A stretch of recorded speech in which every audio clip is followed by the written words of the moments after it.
If I could tell you how many times I've been asked the question, why has God not shown up yet, I could go on for days. And when I try to answer the question, a lot of the times I'll hear things like, I've been praying, I've been living right, I've been doing everything that God's been asking me to do, and it still doesn't feel like He's going to show up. So let's talk about 3 reasons why God might not have shown up yet and why there still might be hope that He will.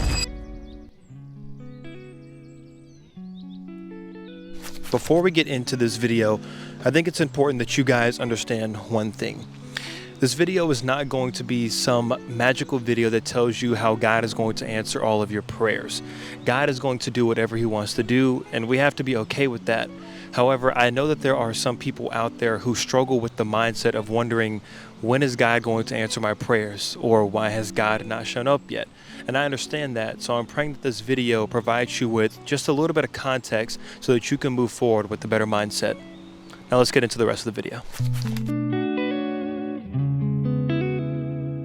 Now, I think it's important to start off by addressing ourselves and trying to figure out where we may be wrong in this entire process of figuring out why God has not answered our prayers. James chapter 4 tells us, "You do not have because you do not ask God. When you ask, you do not receive because you ask with the wrong motives, that you may spend what you get on your pleasures." See, a lot of the desires that we have and what we give up to God are not always bad things.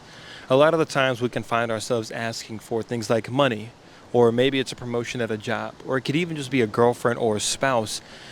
All of those things are not bad things, but the problem normally comes in is when we have our own selfish intent and our own selfish motives that drive those prayers. When we give our desires to God, our number one motive should always be to, number one, give glory to God, and number two, use the blessing that God is giving us to bless somebody else. See, I like to think about it like this. If I were to give my prayers and my desires up to God, but it was always only out of my own selfish gain. So I gave it to God, but it was never to give Him the glory. It was never to use that blessing to bless somebody else, but it was always only so that I can have what I need and not anybody else. Then I couldn't see why God would want to bless us in the first place. Because I'm only trying to hog everything for myself. I'm trying to take that blessing for myself. I'm trying to take the love for myself, but I'm not trying to spread it to anybody else. And I can't see why God would want to bless that in the first place. You see what I'm saying? So if the motives for your prayers are always for your own personal gain, and it's never to bless somebody else, but it's only for you to be blessed, well, then you might just have your answer as to why God is not answering your prayers. So the second reason might not be as easy to explain as the first. So to help me out, I think we should go back to the story of Jesus in the Garden of Gethsemane. So if we recall back to the story of Jesus in the garden, we remember that He is on His knees praying to God, pleading, saying, "Lord, take this cup away from me." But what He says at the end of that prayer might be the most important part. The Bible tells us that Jesus said at the end of His prayer, "Lord, yet not my will, but yours be done." See, Jesus understood that as humans, we desire to have things like peace and happiness and just to be comfortable in all of our situations that we're in. But He also understood that as a human, we don't always have the best plans for our life. As a matter of fact, we often mess up our life because we're trying to make our own plans and we don't let God's plan take full effect. And this is why Jesus says, "Yet not my will, but yours be done." Because He understood that the Father's will and the Father's plan for our life is always not only more important, but it's always better in every circumstance that we take His will over ours. Because like I said, we can often mess up our plans for our life. We can often mess up everything that God has in store for us just because we want to try to do it our way and not His way. So sometimes we will ask God for things and they will not get granted. But we also need to remember that it's going to happen sometimes because it's just not in God's will for our life. And we need to be comfortable and okay knowing that God's will for our life is always better than what we had planned for it.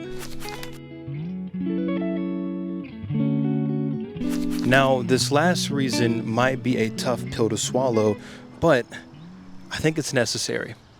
Habakkuk chapter 2, verse 2 through 3 says, "Write the vision and make it plain, so that whoever sees it will run to it.